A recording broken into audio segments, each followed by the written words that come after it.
Hi everyone and welcome back to Haunted Hearsay. I'm Caroline. I'm up here in the hills of Donegal and I'm joined by Benji down in the capital. Hi Ben. Hello. How are you? Good. How are Same you old getting on? happenings this week, nothing new. Nothing crazy. No, I'm trying to avoid the outside as usual. No poltergeist activity in my house, which is good. Have Um, you used your wee machine since? no, the app. No, I'm Yeah. scared to do it at home, but I'll do it. I'll go out and do it somewhere. We should find. I'll find somewhere new to that I can go out I during can't the wait till we lockdown. can all hook up again and get out and do stuff. There's Yeah, so many places and things I want to do and point out to people. yeah, There's not enough of a story on its own without showing people where we're talking about.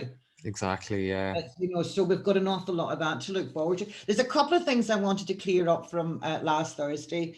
I tend to watch back and then I see, oh, I didn't say that out loud, and I just assume people know what I'm talking about. And one of them was the fact that I said evil was a man-made entity.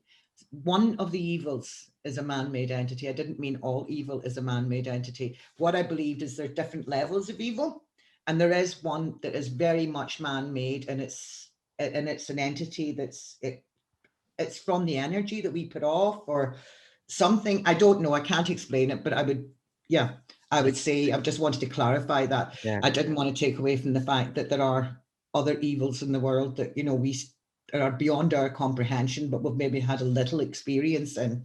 yeah, I had a quick look at that link you sent me. I didn't get a chance to watch all of it because I was watching it at night, and I thought, yeah. I think I'll wait till tomorrow. That's what I was saying to you as well.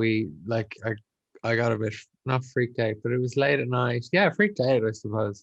Just like I don't want to be watching videos about real evil late at night before I'm about to go to bed, really.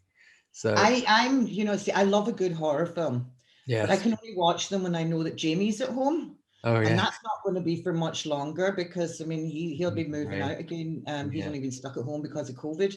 And I'm not brave apart from that. I do love a horror film, but when I'm here on my own, I would watch them during the day. I couldn't watch them at Yeah. night. Yeah. And yeah, Well, there's and certain this is genres. different because this video was basically an interview with a priest, Exactly. None an of it was. exorcist, a real Yeah, it was exorcist. his experience. Do you know what I was very surprised at is the amount of exorcists that are now ordained by the church. Mm. That really surprised me. I don't know if we haven't talked about it on here, but I remember telling you about my experience of going to see an exorcist in Belfast Yes. and sitting and talking with him. And he was down near the priest's house beside St Anne's Cathedral. And that was back in the 80s. And he was a lovely man to talk to. And he was the one that gave me an awful lot of information on some of the things that are going on. The fact that there are more satanic cults all around Ireland, including the six counties and the Republic, than anybody would expect. There certainly was at that time. Mm. And at that time, there were only 23 ordained exorcists. In the Now, world. that's back in the 80s. Now you're talking, this guy in America is talking about 125 that he knows of just in the States alone. Yeah. Yeah. What has happened between the early 80s and now? I mean, I know to me that seems like it's gone in a flash because, I was in my Yeah. Well, that's 20s. before I was born. I was born in the late 80s. But Yeah. yeah, So that's what maybe I was looking at that and I thought, maybe it well, ties into the evil that the kind of human evil that you were talking about. Maybe yes. we've opened something up in the world because actually when I was growing up, and now I know this is the same for everyone probably, but I never thought the world would be this awful when I I know. was Oh my word. 32. Yeah, I know. You I know, yeah, from look, all angles, and like I can handle it, but it's not what I thought was going to be the case. You know, like in I terms know, of everything, we're politics. very cosseted, I think, in Ireland. Yeah, We're protected a lot more. I'm not saying that there isn't hardships in Ireland, there is. Oh my God, there is. But comparing to other countries, I've traveled a wee bit around Europe and, lived in a few different places. And the children here are very blessed in the respect that, it's a lot safer, it's a lot more guarded. that's where the benefits of knowing all your neighbors comes from. Yeah. I mean, also as you get older, it's also a hindrance because they're watching everything you're doing. But when you've got kids, that's what you want. And we are kind of cosseted. I mean, I went from Glasgow to here as a youngster. I was only very young, but I remember the freedom we had the minute we came here. We moved up to Rannihuel in Mulladuff, and it was my dad's parents' old thatched cottage, and that thatched cottage was 300 years old, and had been in his father's family right back, you know, from it was first built. And it was just an amazing place to live. Now, really hard work for my mum coming from Glasgow with 3 young kids. And no electricity, no running water, no cooker. She had to cook on the fire, and eventually we did get a cooker. But I mean, but we thought it was brilliant because we were living in Narnia. Yeah. You know, we had all this freedom. We're running down the woods, down to where the fairy stones are and the fairy forts. You know, I mean, in hindsight, I mean, I know from my mum now, like it was really hard work for her. But for us, it was that freedom when we came here as kids. So then I had a very cosseted view of right and wrong. I grew up with this sort of, you know, it was just a matter of right and wrong. And if people knew that, you know, they were wrong about something, then that was fine, that we could, you know, get on with that. But then I went out into the big bad world quite young and realized it's not about that at all. It's not that straightforward. We're brought up to think that it is. And it's a real sort of like kick in the ass whenever you start to realize that no, not everyone is. I really thought everyone was basically good. Yeah. That sometimes they might be misunderstood, or they might, you know, it didn't occur to me that there were all sorts of genres of people until I went out into the world. The other thing about Ireland is everybody's very polite. So if you get off a bus even in Dublin, in a busy city, you say thank you to the bus driver, and the bus driver acknowledges you and says thanks back. Or like there's pleasantries, or you say hello to strangers. And I noticed when I went to America that it's just not the way it is. And Funny when I story. went to London, I've traveled a lot as well. I've traveled all Oh, around the you've world. traveled a lot more than me. And You've been to a lot more places than I have. And Ireland is just it's different, like in terms of the shelter, if you know what I mean. We are sheltered. When I first left, I remember actually when I first went away when it wasn't in Ireland, and I had that habit of walking down. If somebody caught your eye, you'd go, hello. And you'd go past looking at you, as if to say, what is wrong with you? Who is that? Yeah. Yeah, my two nephews went to New York there a couple of years ago, and you know Edward and Niall, and they're such tall lads. One's 6'4" and the other nearly 6'5", and but they're only young, and they'd gone out. It was a 21st birthday present or something. They'd gone out, but they're both well, Niall's more a filmmaker. He's following in sort of the stuff that you do, etc. But there was one thing where they were going round, and they must have been saying hello to people or smiling at them. And they're actually filming. This black guy comes up and he's, you must be Irish. Because I mean, who else is going to be walking around nodding at people going, hello, how you doing? Nice to meet you. Yeah, so he stood chatting to them for ages and everything. And he says, I just knew you had to be Irish. That's fun. Yeah, we're a different breed anyway. We are, but yeah, but as I say, it is a bit of a shock then when you go out into the real world and realize it's a whole different kettle of fish altogether. Like, yeah, wherever that thing came from. The other thing, I suppose, Ireland is a very Catholic country as well, so you sort of not as much as it used to be. Not Certainly anymore. Not as much as when I was growing up. I just mean institutionally and collectively as a whole country, what people's understanding of the supernatural or of paranormal things might be skewed by sort of their religious beliefs. Superstition. I mean, you put up this sort of like the stigmata on Tuesday. And I'd say we probably know the same amount about. I mean, for me, the most famous one, obviously, was St. Padre Pio, etc. Now, people have no problem believing in that. And I'm not saying that they should. As I say, I've said before many, many times, I believe in God and all his miracles, but have trouble believing in spirits or ghosts. Yeah. You know, why? Why? What do you know? I mean, but I was talking to a friend of mine yesterday, and he's very kindly agreed to come on and speak to us and tell us of some of his experiences. And one of them was that he used to do Reiki. And he has a friend doing Reiki now, and I'll not say where or who, but she's in a building where there is another business premises above her. And they're spending an awful lot of time complaining, saying that people are walking past her door and, you know, not wanting to come up to them because they're scared going past her door because she's doing Reiki. Mm. This is in the 21st century. Somebody would come out with something. I was baffled when I heard it. I couldn't Like a believe witch it. hunt. Yeah, it is. You know, I mean, like, oh my God, that's so. Mm. I mean, it's the same as putting on of hands. Mm. It's energy healing. It's They don't spiritual use it. healing. Yeah. But I mean, it's if people don't see it as being, I'm not saying all people now, obviously not, and certainly not in my peer group anyway. But if people don't see it as being part of the church, then it's, as far as they're concerned, the devil's work. Yeah. Now, we know that that's not the case, and that's an uneducated and ignorant, biased view Mm-hmm. But of there's a lot other more people's of that practices. still left in Ireland There is. altogether. Yeah, Like, there is. There this is is. what I'm saying. It's not just a Donegal thing or a local thing, or like or an elderly person thing. There's just a little more Catholic disbelief than usual.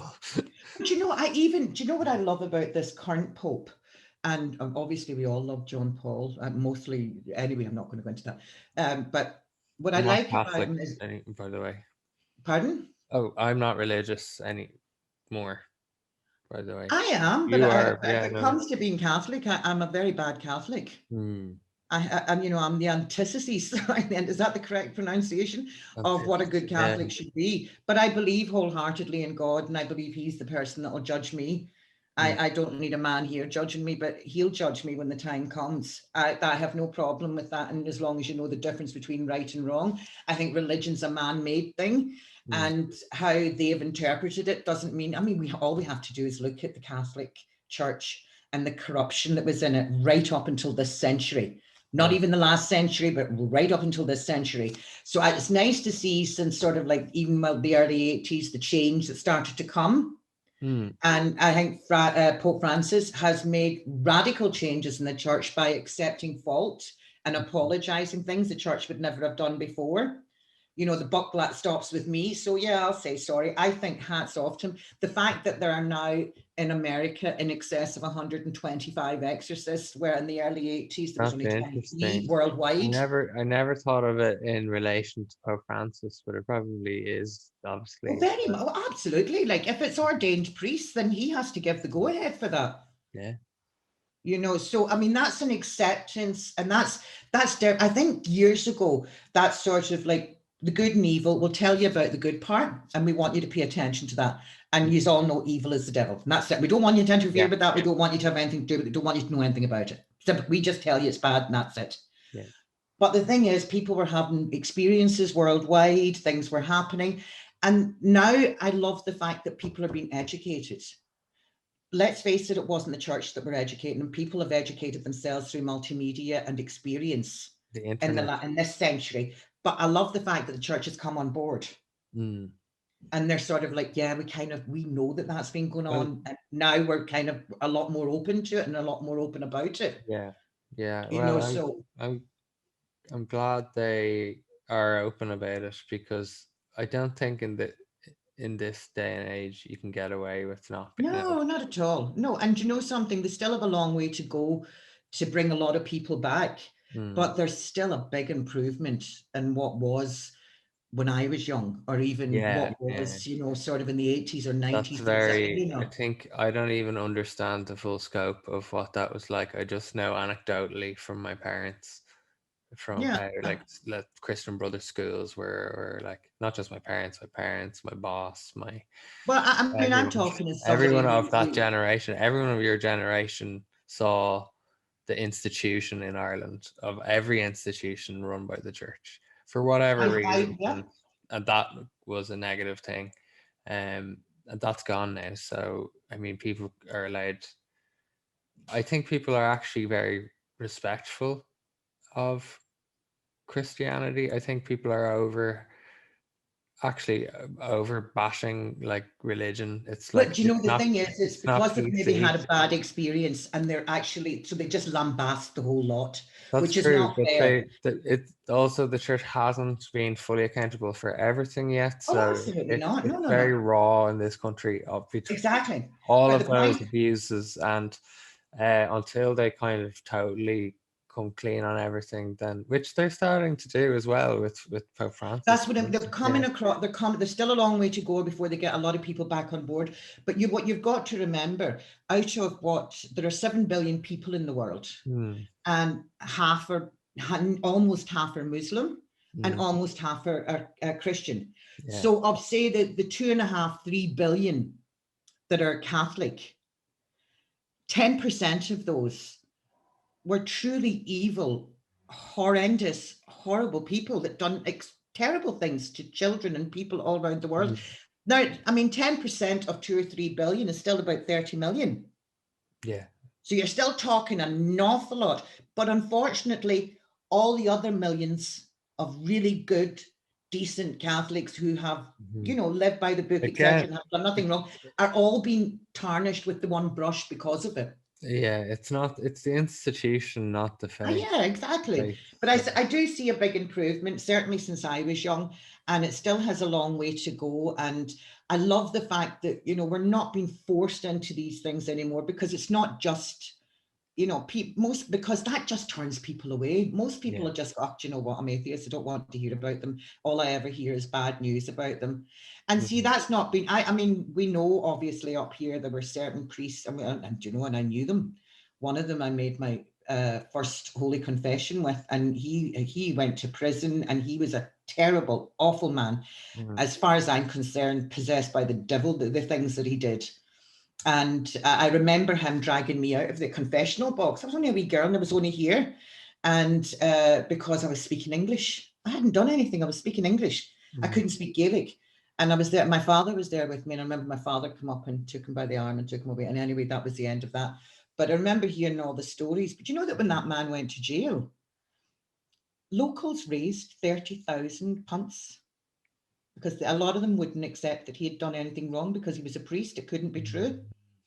Isn't that a disgrace? An Yeah. absolute disgrace. But it also shows you the fear of God that was in some people, that, That's you can't cross the that's the church. You can't. problem. It's that Yeah. kind of uh So then you had a generation that come up and went, is that a fact? Really?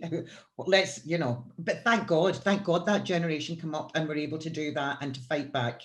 So mm. that church doesn't have that same control that it used to have, but it shouldn't have anyway. No, it shouldn't. That's the It thing. shouldn't have I anyway. mean, It I was really raised shouldn't. a Catholic, and then I was put in a multi-denominational primary school and non-denominational secondary school, which is very unusual in Ireland. I was in like a pilot project for primary school where you learned about all the religions and stuff. So basically, at the end of it, I just didn't really have a religion, but I had learned about lots of religions for my age, and I did my communion, I did my confirmation, and that was really the end of it. I didn't really believe Well, you see Catholicism. now, So, as I've said before, I was a member of the Legion of Mary from the age of mm, 12 to 16. I went through a phase, and I know there's people who'll laugh their head off if they hear this from me now, because it's but you, there are people yeah. that, yeah, I went through a phase where I thought I wanted to be a nun. Yeah, I And find that. yeah, I would have made a bad nun. I would have I wouldn't have been a good You nun. wouldn't I be a nun probably, anymore, Caroline. no, I'd probably been thrown out years ago. But I did go through that phase. I was very impressed with certain people that I knew and grew up with. You see, I grew up with certain priests and nuns that we came in contact with, but they were Mm, loveliest people in the world. yeah, And they believed wholeheartedly. And when they would talk to you, there was a glow about them. There was an aura that you wanted to be part of. Now, I mean, don't get me wrong, when I went out into the world, and then of course I did have my other experiences, obviously, with the likes of Father Green, etc. Now, I wasn't on this sort of like, apart from talking English, yeah, yeah, I yeah. never had anything happen to me from him. Thankfully, he was more Thankfully, into yeah. wee boys. That was his thing. But So I knew a lot of really, really good people that Nice. really put an impression on me. Now, obviously, as I say, I mean, I turned 16 and discovered boys, and that was the end of that notion. I'm going to become a nun. But I did go through, I had the whole thing. I had the dream at 12 where God asked me to marry him. And I mean, I spoke to people about that in the years subsequently, long time ago now. And they said, that's not everybody gets that. It's a very, but that has a calling though, but that is a calling. Yeah. And yeah, so that's another thing. As I say, I fell by the wayside. I'm taking the long way home as it is now. But Yeah. I love the fact, as I say, I'm not a good Catholic because obviously there's a lot I disagree with. There's a lot I disagree with in a lot of other religions. I was lucky I was brought up to be open-minded and to think for myself. My mum and dad were both brought up in Glasgow. And in Glasgow, it's not so much Protestant and Catholic as it is Rangers and Celtic. It's more football and sports, and that's the reason, because you have every nationality. Yeah. Yeah, you have every nationality under the sun in Glasgow. And my mum was brought up going to school with Indians, Pakistanis, you know, all the different sort of Asian continent kids. That was, yeah, it was just what we were brought up with. Oh, well, not oh, well, she was brought up with my mum and dad. I was very young when we left there. But it was very mixed. And see the way, like, you'd go to Belfast, Catholics live in one area, Protestants live in another area. Segregated. There's none of that when you go to Glasgow. They all just live beside each other. People can live quite happily beside each other. But when it comes to the likes of sports, then they can be, it's a different game then altogether. It's not the same as in Northern Ireland where it was more politically sort of engineered, etc. Yeah, yeah. We won't But get so I too was deep lucky in that I was into Ireland. brought up with, you know, several different denominations. And then when I came here, I mean, in Dunloe, we have a Protestant church and a Catholic church, and we just all went to school together. I mean, nobody knew the difference. The only difference was on holy days of obligation. Their church would do something different to ours, but we'd all join together and do something together. The two churches would join together and do something together. So that was really, I wasn't brought up knowing that there was a difference. Yeah. I had to go out into the whole wide world to realize, why, what's the difference? I didn't know. I learned it the hard way. 90% of my school friends, not school friends, friends that weren't in my school, they used to get retreat days off of school for like to go on Christian retreats because their school was Catholic. Well, I was furious because they get like loads of extra days off every year, or like, and our school was non-denominational, so we had to we got minimal holidays. I can remember taking advantage of it though. I worked on the Tuxedo Princess in the Broomielaw in Glasgow. This is in the early 90s. And I was the only Catholic that worked in the boat, and it was majority was Protestants and several Muslims and some Hindus. And the Muslims used to get their prayer hours, and they'd get it off, and they'd get it off paid. Yeah. And there was no question about it. Like, you know, here I'm in, but I've got to go out and, you know, whatever. So I'll never forget. It was the beginning of October. And I thought, well, if that's the case, me being a good Catholic, I have to go to October devotions. I want good devotions. I want Friday. I want St. Bridget's Day. I want. I didn't get. I remember I took the October devotions, and I did it, and I was getting a paid hour off every evening to go to October devotions. I hope you went. Yeah, they found out. They found out I wasn't going anywhere near October devotions. Yeah. But I remember jumping on that bandwagon and thinking, oh, well, I mean, if they're getting paid to take an hour off to pray, I'm doing the same. But I didn't. You wouldn't have gotten trouble. You wouldn't have got caught if you were actually off praying. If I was actually off doing it, no, but I mean, it's, yeah, I still remember doing that. I'm not saying people should do it, but I did it. But yeah, as I say, I see, and I never really had a bother with anything like that, you see, because I had no interest in football at the time. You know, I did when I was at school. Obviously I had to, because everyone I knew was involved with it. So, you know, now it's sort of straight over my head now, basically. But yeah, I see a difference, and I'm glad that the difference is, it is a big change. It is a big change to the Ireland that I grew up in, and thank God it is, and thank God the likes of my sons have the opportunity to be and say who they want. It's not being forced on them. It's not been, you know, Yeah. so that when they do it, they're doing it because they want to do it, and they found that spirituality inside of them, not because they're being pointed and you have to do this. I always think a great summation of it was, you know, the comedian Omid Jahili. Yeah. He's he's Afghani. Iranian, Oh, or Iranian. He is Iranian. Iranian, I Yeah, think. I think Yeah. he is Iranian. Oh my God, he's so talented. But I remember he done a stand-up sketch, and he says, you know, there'll Or be is he everyone. Egyptian? No, he's not. He's either Iranian or Iraqi. One of the two. He's either Iranian or Iraqi. I know because I always made a comment about there's not many comedians in my country. Yeah. And the summation that he made was, when people look at Muslims and say we're all the same as Osama bin Laden, say at the time, I can't think of anyone baddies off my head, but say they're all the same as them and these lunatics that are out in the Middle East. And that's what, you know, the West are looking at and going, oh, they're all the same. He says, well, that's like us turning around and looking at a KKK rally in the States and going, oh, all Christians Yeah. are the same. You know, Yeah. I always remember that summation and thinking, yeah, that is so true. It is so true, like, you know, but so Mm. thankfully with multimedia came lots of things we didn't want to hear or know about, but it also came with it a freedom Mm. and the fact that we are actually being able to think for ourselves these days because the information's there, we've been given, and so we still have a long way to go. This is a weird question, but do you think the internet has made evil worse? If more. No, More. I think evil's always been there. I It's think what the just what's internet more. maybe has done is connect people that wouldn't ordinarily have been connected. Yeah. I Yeah. think there's that. I think there's an element of people that maybe thought that might have kept that sort of evil in their own head. I'm like, But when they yeah. see other people are thinking the same as them, then it's, oh my God, I'm not on my own here. I, I think I there's an element of that. But there's also the sort of all that information that we've found out that there, you know, there's a yin and yang. yeah. You know, yin and yang. You can't, I mean, it's like we wouldn't have all this information. We wouldn't know what other people are going through if we didn't have the internet.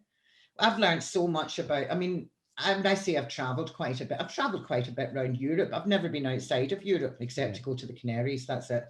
But you know, so yourself, you've been all over the Far East. You've been to the States. My sons have been all those kind of things. My Same, siblings have yeah. all been those kind of holidays. I have family that live in America, friends that You live in had a America. holiday booked to America before COVID. I know, I My know. heart weeps for that because that sounds like a Oh, great my trip. case was packed. We were en You're route. We were on literally the en way. route. Yeah. And we were told we weren't going to get through immigration because of the COVID lockdown. And then we were going to rebook for this year. And New York was the worst at the time. It was really I bad. know. I've never been, and it's so on my bucket list to go, You'll but get there. I will get there eventually. I mean, this year, I wouldn't have been disappointed not to get this year anyway, because I believe still a lot of the museums, the places I wanted to go Everything's to, are all, closed. Yeah. yeah, they're all still closed, etc. And I see friends of mine, I have friends of mine that, you know, have lived and worked out there for the last 30, 40 years.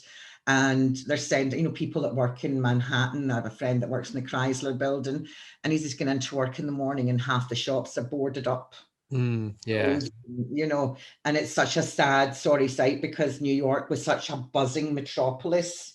And, you know, it's a different place now A lot because of of people have left there in California as well because of COVID. and that's it. I mean, a lot of people in the Politics. hospitality business, in hotels and bars. And I mean, I know several barmen that worked out. Well, I know one in particular. I do know several that worked as barmen out there, but I know one in particular, and he's out there, well, since he left school. So, I mean, it is nearly 40 years ago. Mm, And he had to move home because the bar's closed and he had no income to keep terrible. paying for his apartment. So he had to move home. It's You expensive. know, so I'm sure there's lots of people that have been in the hospitality business that are, you know, if you don't have your Yeah. rent. Yeah, I have a friend over there at the moment, but thankfully she's doing well. So Several of she's in mine a that are bar still as there well. are lucky that they're doing well and the occupations they had have Yeah. stood by them. But for the ones that were in the hospitality business, Hmm. you know, So it's she's in a especially bar as people that well, have but their it's own still, houses, etc. yeah. Come here. I've run some things by you, and I want to know if do you think they're evil or just bad? Right. Okay. Like school shootings, Do you know when I saw, I think that is bad. I think that has the is same that a effect on depression it. thing, but or like is that a mental? I think I, that's a I mental thing. I watched it. Basically, I had to turn it off again because it was too real. Yeah. It was like a deposition of the guys after a school shooting. They didn't kill themselves, which is kind of unusual. Someone in the 90s, and they had shot up a school, but now they're being questioned by the police. And you were just like, look at these idiots. They're probably like, I've read some of them, not all of them, and though not being sort of like knowing more in advance, I can only mm, give sort of my opinion. And then certainly in some of them, it was mental problems, where yeah, these kids, and the fact of the matter is, they had access to weapons that they should never had access to, there's a lot of and factors. Yeah. did things without realizing what the consequences were or the reality of it was. Hmm. You have that. There's an element of that. I don't think they started out as evil kids and maybe possessed that made them go and No, do. they always seem to I start out think as it good was, kids. yeah, it's usually kids that were picked on, or, Mm. some that had, I don't know, some sort of mental problems.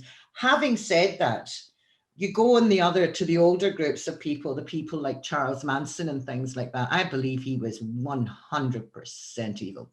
Charles You know, Manson, yeah. yeah, and was And it I've read a lot about him and the women that he had carry out the work from, who are all free now. all, yeah, yeah, All of the four women Helter that Skelter. carried out a lot of the murders are all free now and are free to live their lives out in the States. Yeah, they And all that's had what they're doing. swastikas tattooed on their heads, so they're I know, I not don't gonna. think all of them do. I think a few of them might, but not all of them. I've actually Yeah. seen programs with a couple of them speaking, and I thought, seriously, it's like, okay, it wasn't really us. It was Charles telling us to do it. You just think, oh, we go and don't Mm, give me that crap. Like, we would yeah, never have murdered those people and desecrated their bodies if he hadn't said that he'd like that. I mean, that's more or less the crap that they're trying to feed you. yeah. But yeah, no, I think theirs was very evil. I There's think everything definitely a lot about of him was evil. what's the other guy? Just like a lot of, I can't even name them, serial killers in America that were just like prolific, and they must be evil, like for the the way they killed mostly women. Like Mm. Jeffrey Dormer, I think is one of them. Um, But you see, there is a medical kind of like condition with psycho killers. Do you know what I yeah, mean? there is a psychosis, and they are psychotic, and they're Is it, literally they have no. where does Uh, that line, like, where's the line between being pure evil and psychotic? You know, when it comes to things like murder and killing people, like I it's, don't know. I don't I know. And they wonder, see or like it's sort of really lack of outside. empathy, and yeah, I don't Well, know. that's where being psychotic is. And Mm, not all psychotic people end up killing people, because a lot absolutely, of yeah. their Well, I know. behaviors are addressed as teenagers, and maybe, they're given Yeah, medication or help or whatever. Not all people that have been diagnosed as with psychotic behavior go on to murder people. yeah, Fair enough, there is a large amount of them. I yeah. mean, don't get me wrong. And they have no concept of what it is to feel guilt or Psychopath. pleasure, Yeah, or it's like they do things. It's like people that cut themselves to feel pain, not yeah, because they want to cut them. It's just because they're so yeah. numb from being so hurt. They They need do something they want, movement. to Yeah, so they can feel. yeah, I don't know if I can only surmise, because it really is without the real outside. But I do think, yeah, there's a fine line. I think the difference between people that are psychotic and have that a psychosis like that, and the likes of Charles Manson, his was premeditated. yeah, yeah, He enjoyed hurting people. He enjoyed manipulating people into doing it for him. yeah. He got pleasure out of it. He also got angry when they didn't do what he wanted, etc. As I say, I've read the books, What I've watched about all the Aleister programs. Crowley? Is he evil? Oh my God, yes. Yeah, Absolutely, yes. He invited the devil into his life at an early age and yeah. worshipped the devil openly. So Oh, yeah, there's no okay, psychosis that's. there I except the fact haven't read any of the books or anything, but I have, yeah. He yeah, embraced it wholeheartedly. And because I've said this before, and the reason that people will embrace sort of the dark side, as it were, when it comes to the occult and things like that, it's like, do you ever hear there's a saying in the Bible, be still and know that I am. mm, Basically, it means, I don't have to prove myself. You be still and, believe in me, you know that I am. Whereas the devil has to prove himself. And when people get involved in the occult, and say, for instance, they're hurt or they're desperate or they want reactions. Not saying that was Aleister Crowley's thing. He just he loved the idea of the power and the fact that when he would cast spells or whatever he would do, things Things happened. happened. You, Yeah. you seen things right away. You didn't have Yeah. to wait. You seen things right away. You were getting reactions. You were getting results, etc. All evil, all bad, but you were getting results. There's certain sort of megalomania and that, the sort of like, oh, I like that power.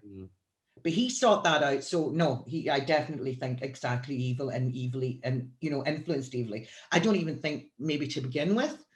I think it was the fact that, I don't know, the underdog and the sort of like, I like the idea of power. There are just some bad people out there. Yeah. It's hard to believe and it's hard to accept, but there just is.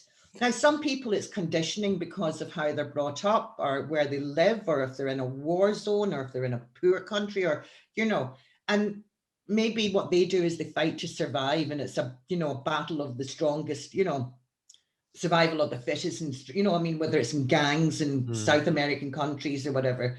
And that doesn't spring from evil. That springs from hunger, desperation, all of those things. I'm not making excuses and saying that that's okay, but it's coming from a different place. Yeah, it's not. People like Aleister Crowley that openly sought the devil's help and association so that he could see things happening. And I wonder how he knew, like, Victorian England was very they were obsessed with they were obsessed with sort of healers and spiritualists and the fortune tellers, and it was a real craze in Victorian England.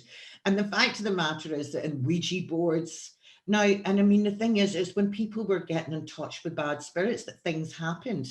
Because let's face it, a peaceful spirit or a spirit at rest is not going to do anything to upset the apple cart. But people the likes of him and his sort of genre of people, his peer group of people, that's what they wanted. They got a kick out of that. It's hard to believe, but they did. Yeah. They got a kick out of it. And it's obviously, it satisfied a lust in them that we can't understand. But yeah, no, I would 100% again, because it's a man I've read about, and every time I even hear his name, it gives me the shivers. Yeah, I've not read too much into him because I'm not really into it.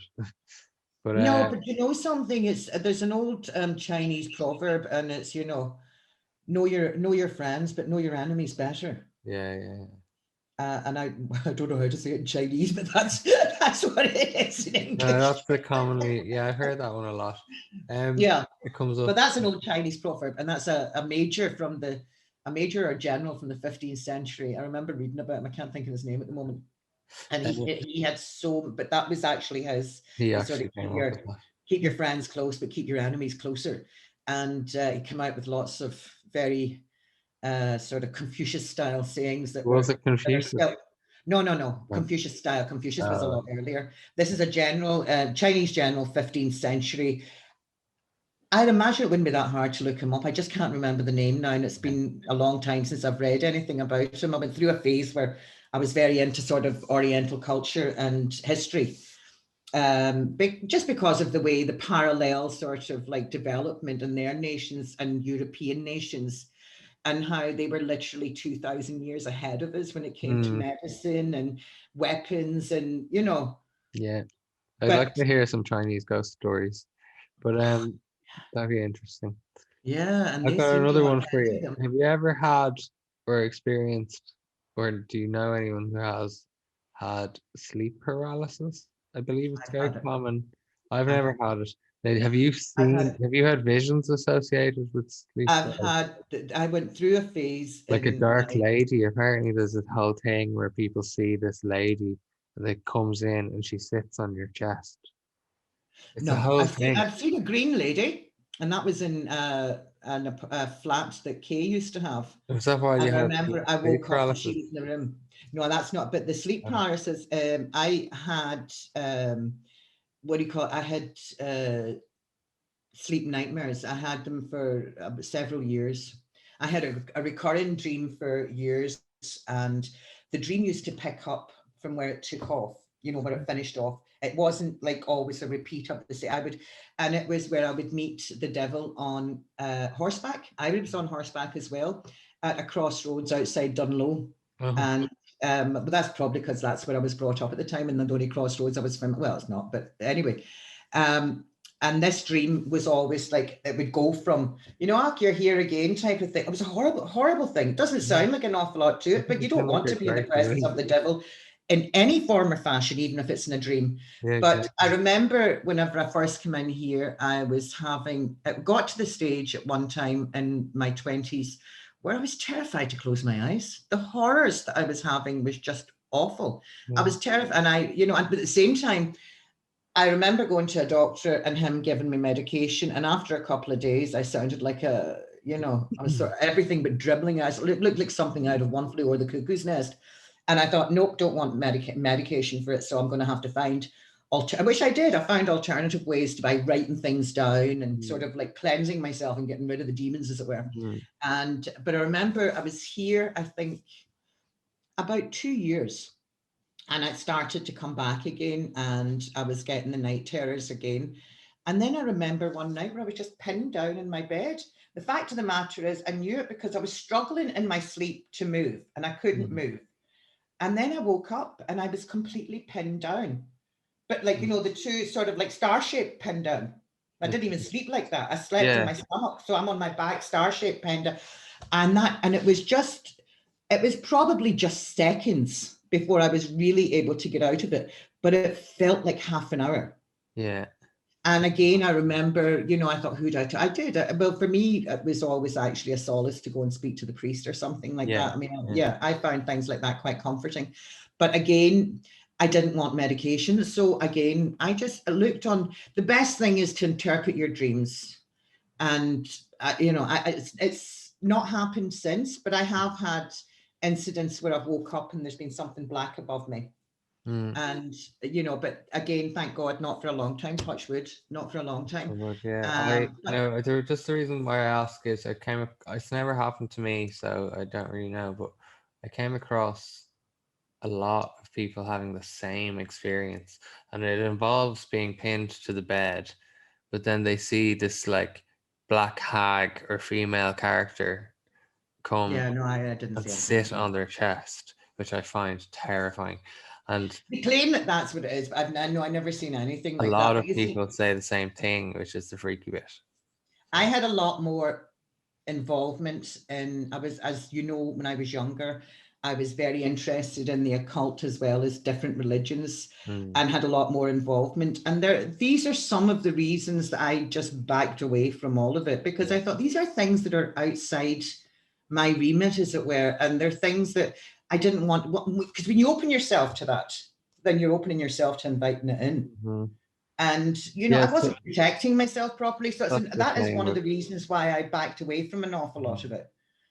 Because when you dabble with these things happen. Myself and Anthony dabbled with witchcraft from the age of about 15 to, I don't know, 17. I bet these found things happen to you. Yeah, well, like I'm not going to say exactly because I personally don't want to do it anymore because ever again. Basically, it worked. So there's in particular, there's one thing that's hard to believe that it happened, but it did. So there's so many people go into it, think, oh, I'm really into that. Oh, I'd love to see something. The minute they do, it's like those two that joined me upstairs in that house, but we had the Halloween party in that castle place. And we were on the third floor on the other wing, and you are like on the west wing if we were on the east wing. I mean, we were quite a distance away from each other. And I was like, they were like, oh yeah, we really want to see if we can get a ghost. And the minute I called out, can you give us a sign if there's someone there? And we got the knock. And the two of them were like, fuck this, and out of there so quick. But before that, it was like, oh yeah, definitely. We want to see if something, the minute something happened, it was like, no way, don't want to have anything to do with this. So you get that sort of like interest from certain groups of people, but the minute, because they don't really believe it, and they think it's fun to go and have a bit, this will be a bit of fun. But the minute something happens, oh, bugger that, Yeah. Like, that's the funny thing about having party in a very haunted house castle, I know. isn't it? I've never really, no, I have, but I've never. I was gonna say I've never really partied in that many haunted places, but Well, there like, was 100 of us in that house, yeah. and and the house was that big, you wouldn't have noticed there was 100 Oh, people in it. not at all. It was tiny. There was so Yeah. much space everywhere. Like there was only It 100. Yeah, it was was a small crowd. absolutely, I mean, it was thrilling. I loved every minute of it. It was the only time I felt a wee bit scared is when the two of them left me, and I'm sort of going, "That's okay. I just come up to say hello." Yeah. I couldn't get out Yeah. as fast as they could. Right? Yeah, it was a labyrinth, that whole place. Oh yeah, definitely, Yeah. definitely. But it was fun because there was 100 of us. Now, I mean, if that had been five of us going to the same house, Hmm. I think I'd have been standing outside with the floodlights going, "I'll talk to you when you come out." I Yeah. wouldn't be that brave. I have a great fascination and I have a great love, but I also had all those experiences, I say, when I was younger. The adverse effect to being involved and having and not learning to protect myself, which was a Mm. big thing, is Yeah. that I didn't know how to protect myself before going into situations. And you're bringing that energy with you then. I have an So yeah. interesting sort of segue. Um, did I ever tell you about when I went into the crystal magic shop in Cork City? Yeah. Okay, so this is very interesting. So when I had more money uh, than I do now, disposable income, I used to like to buy myself crystals, Mhm. but more for a kind of collection. I like the collection element of it. And I went into this shop, and there aren't many shops in Ireland that sell crystals. So there's one proper one in Cork, and it's a magic shop, a new age shop. And Okay. then same in Dublin, you can either get them in, there's more like a jewelry shop thing that sells them, or there's this magic shop. This is the Cork version of the Dublin magic shop. So anyway, I knew to go in, and I went in and I was picking my. So I said hello, and it's incense smells everywhere, and it's lovely, very zen. And this woman came in frantic, as I was the only other customer, and I was doing my thing because I knew what I was going to buy, because I was buying things that I didn't already have. And so this woman came in, and she was kind of panicked, and she said that there was that somebody was psychically attacking her, um, and that they're very powerful, and that they're quite dark, and she needed to talk to somebody. So she then went outside the front and left me alone in the shop with the lady who is the cashier, or the owner of the shop, I believe, who was probably a witch. And they went out the front, and they were talking, and then they came back in. The lady came back in, and she made a phone call to her friend, and they were going to clear her of these energies or whatever. But then they had to come, and the lady came and she cleansed me because of the fact that I was in the vicinity of the lady who had the dark thing attacking her. And then I don't know why I didn't mention this before. Anthony was there too, but he was outside the shop, and this was pre-COVID. It was a tiny little shop as well, and I went in anyway, picked my crystals, and went to purchase them once she had finished. And the lady looked at the crystals, and she was like, gave me a really strange look, and she was like, said they were very powerful, and she gave me she was surprised that I picked those ones. Now I was just literally just picking them, to be honest. I didn't put much thought into it. Whatever you're drawn to, that's how I was you drawn always to pick the divinity. anything like that, whatever you're drawn to. Interesting though, she said this one, she identified one, she said it was very powerful, and then it instantly went missing and don't know where it went. um she gave me one for free as well, which was nice. Ah. But she was like, "You're gonna need this," and I was like, "Why? Why do I need it?" Do you know?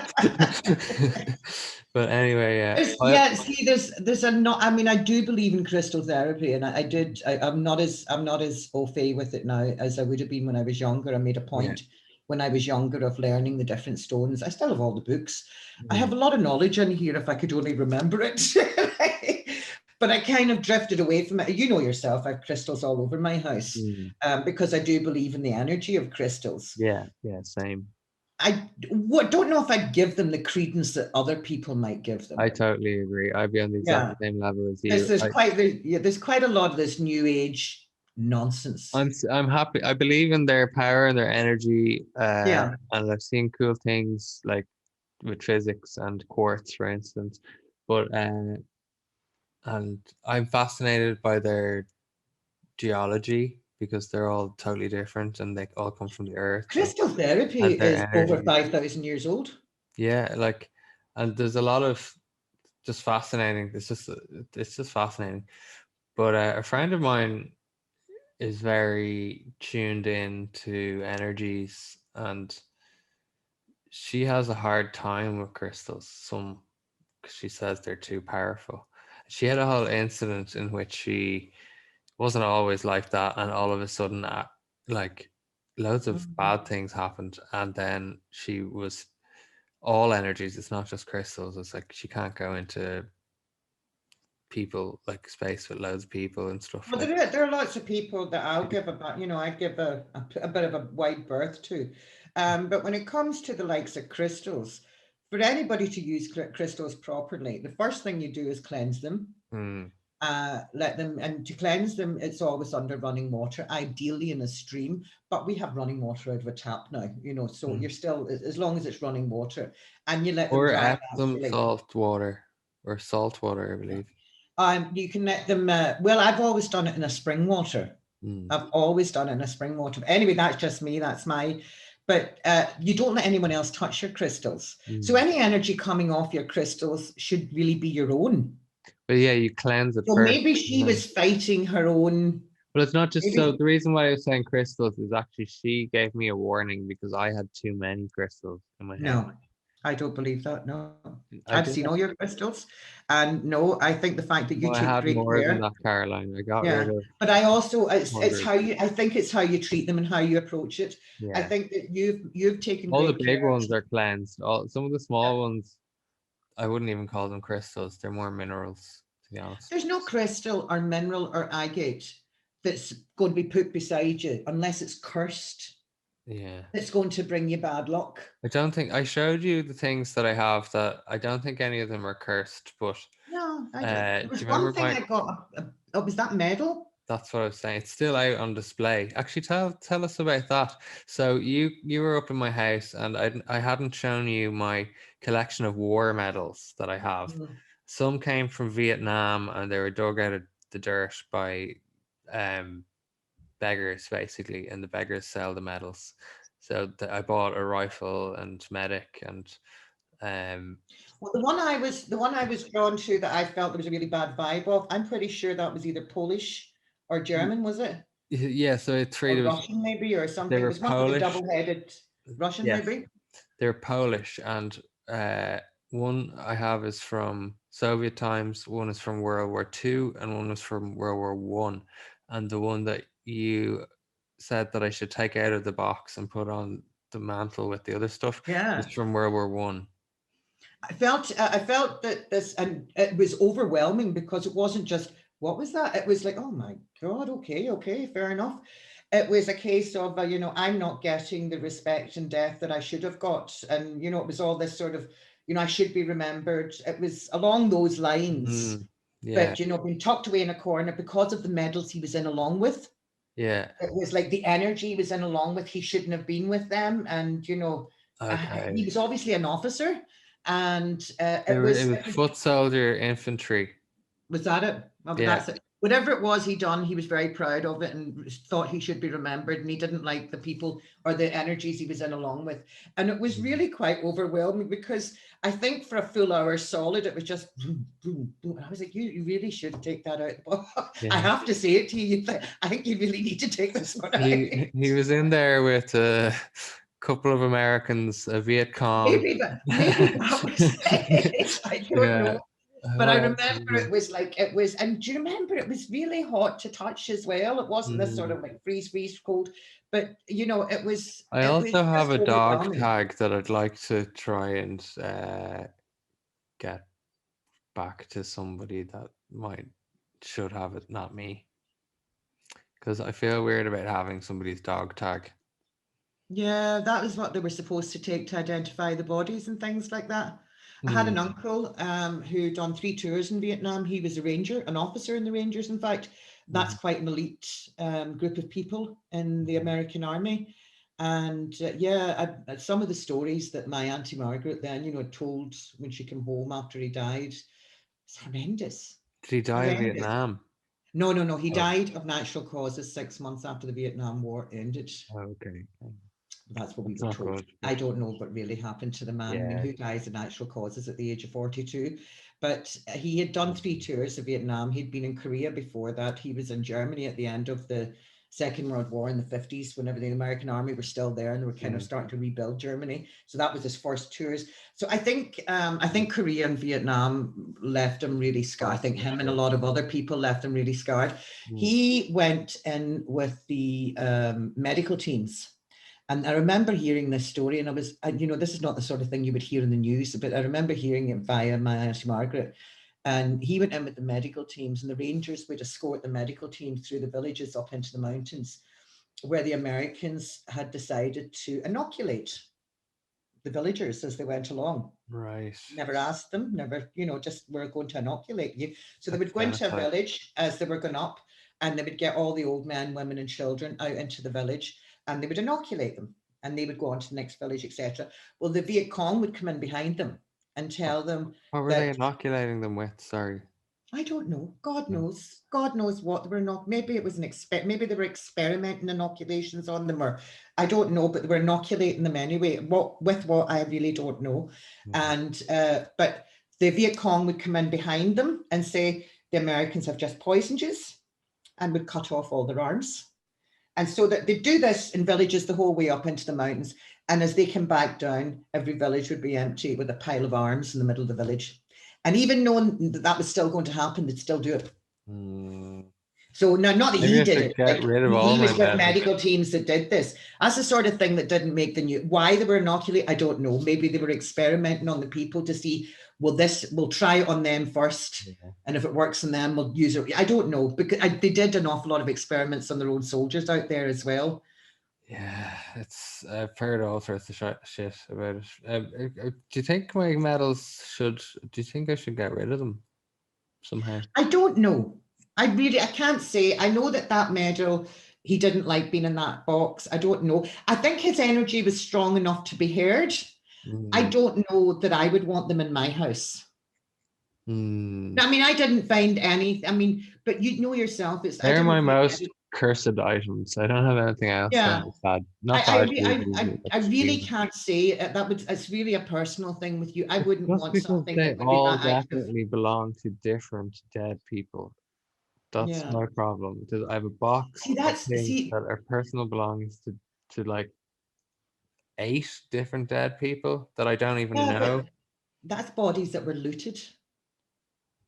And no, well, I'm not sure about the Polish ones, for instance, at all. I don't know any history on them because I bought them. I know we did try to find out some.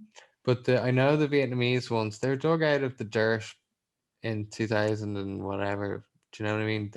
They were left there by maybe someone died with it around their neck, maybe not. Maybe they fell off in combat. Maybe they just lost them, whatever. People didn't wear medals into combat. That's part of their dress uniform. Right. So it would be anything on their uniform. Still dirt on the Viet Cong one. There's still dirt, and then the French. I won a medal from the French versus the Viet. Yeah, people wore medals on their dress uniforms. When so it wasn't something you'd wear going into combat. Anything going into combat would be stitched onto you.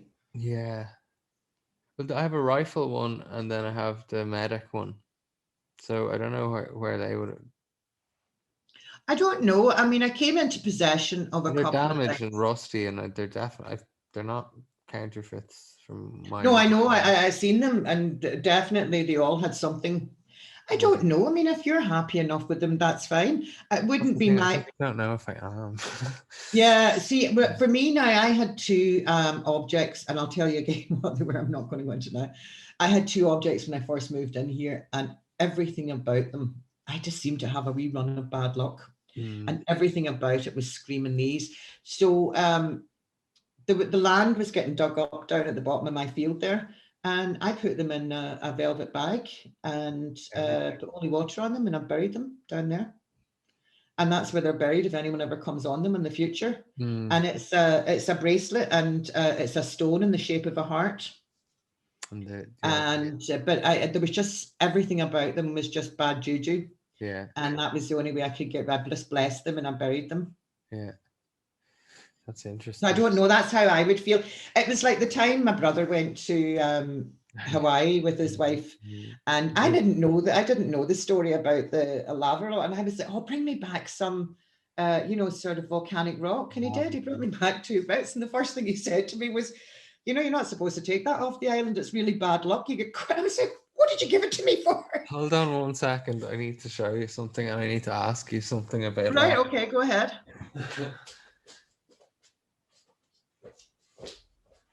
Did it look the same as this? Oh, where's? Yes. Oh shit. That is really bad luck to have lava rock. There's some Okay. female entity that's attached to Hawaii that you're not supposed to take anything from her volcanoes off the island, or it'll bring you bad luck. I'm not sure if it's Hawaiian, but I actually went to the trouble of posting it back. You get an address where you can post these things back to Hawaii. And the first time I tried to post it back, because it was 2 stones, basically, and I think it was like about £8 or something it was costing me. And it came back to me, it was returned to sender. So I took it over a second time. Second time it came back to me. So the third time I went over, I remember telling the postmistress, she says, what is it? What are these, Caroline? So I told her the whole story. She says, I'll make sure they go this time. I'll make sure they're out of here. And the third time they did go, and they never came back to me again after that. Yeah, that's like, things can have bad juju. So that's definitely. I wouldn't be long passing something on if I thought there was bad juju, attached to it. I do like things, like, I'm sure I have antiques and small things that are old that they look a bit creepy sometimes, but they don't necessarily. I don't even think it's anything to do with how they look. It's just what. Oh yeah. I don't know where they've been or whatever. I mean, it's like that lamp.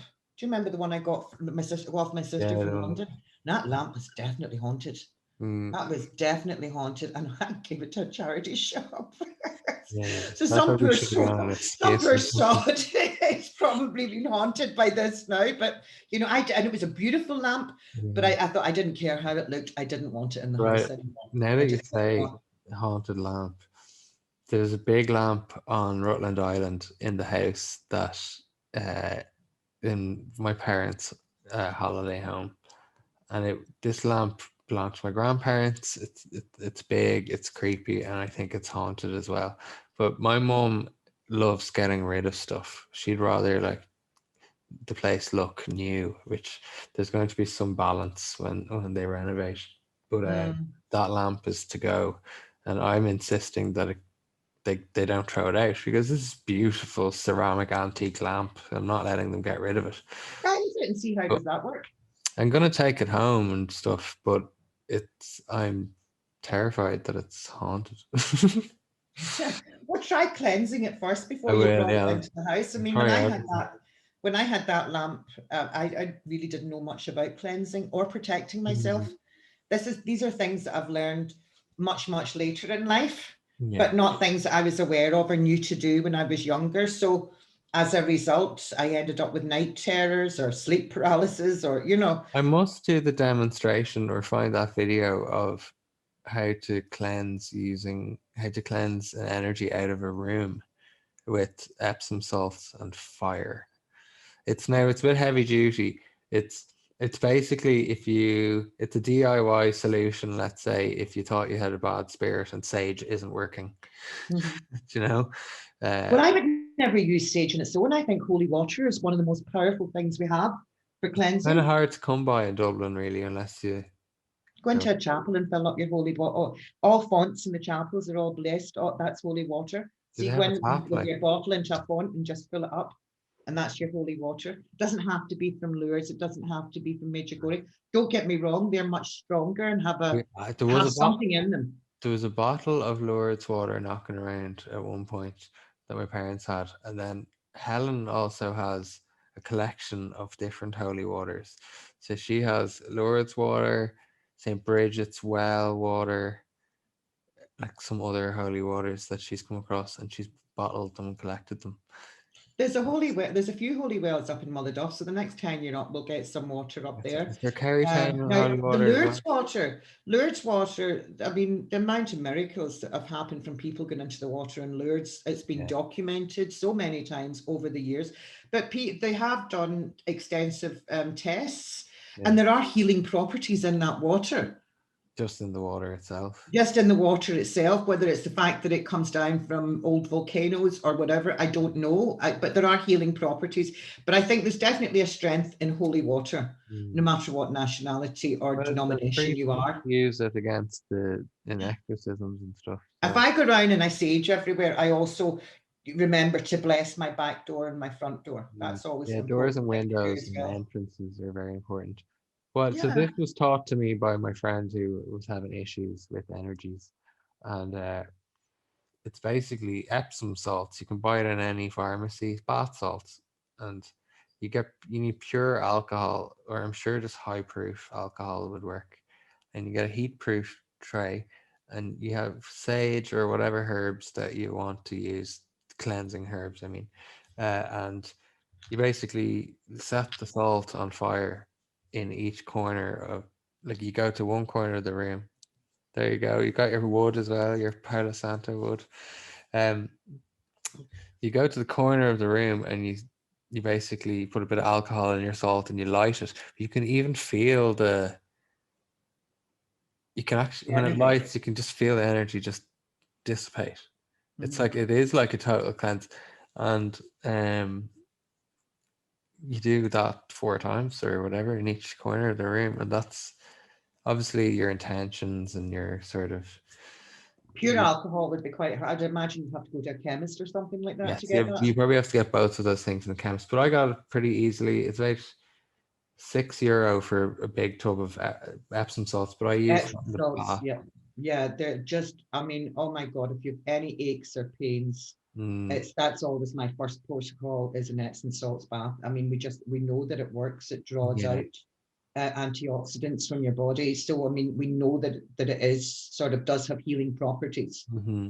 Yeah. in its purest form. I'm going to cut us off. I Yeah. don't know how we've managed to be on as long as we have. No, they obviously, we're grand. They obviously allow us past Yeah, the I'm going to get us to put up a few things on Tuesday. We were talking the other day and we were saying that, because Tuesday's a bit it'd be nicer to put up pictures and things that we're going to talk about, etc. And places or maybe even stories, Mhm. be it stories on ferries. You'll do some, I'll do some, Yeah. and and come back to our chats again then on a Thursday. Very good. Hopefully now next week Except next Tuesday. No, sorry, Tuesday the 16th.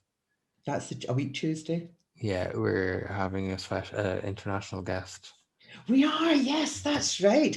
Let you tell us about that. It was him, Oh you well, I'm who still contacted. finalizing it, but that's Yeah, yeah, that's something we're to look having forward to. that's One of the the guys from the States who have, yeah. 16th of February. So Well, uh we'll definitely give out more information closer to the time about who he is, what he does, etc.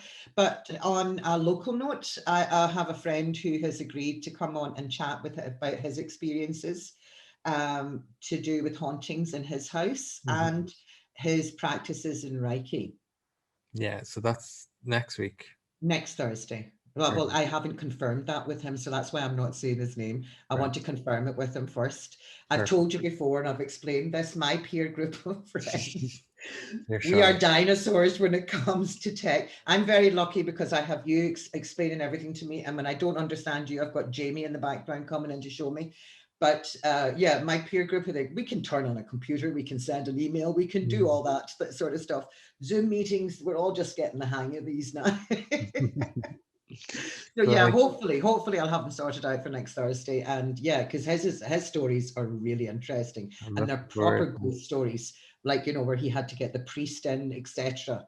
So the yeah, heavy looking heavy forward stuff. to those. Yeah, heavy stuff is right. Looking forward to those. I've enjoyed our chat as Yeah. usual, and it always goes on a lot longer than I think it's going to. But yeah, let's say goodbye to everyone tonight. And thank you for anyone that's tuned in. Please remember to like, subscribe, and share. It's always appreciated. It boosts us up in the ratings. I appreciate all the people that come on Facebook and like the page. But if you would go a wee bit further and come onto YouTube and like it as Like the well, it YouTube would be much. videos, we just want to get them out as far as possible. Yeah, Yeah. exactly. You don't have to listen to us every week, tune in when it suits you. Yeah. But just keep liking, sharing, and subscribing. So listen, thanks everybody, and we'll chat to you next week. Okay, bye. Bye.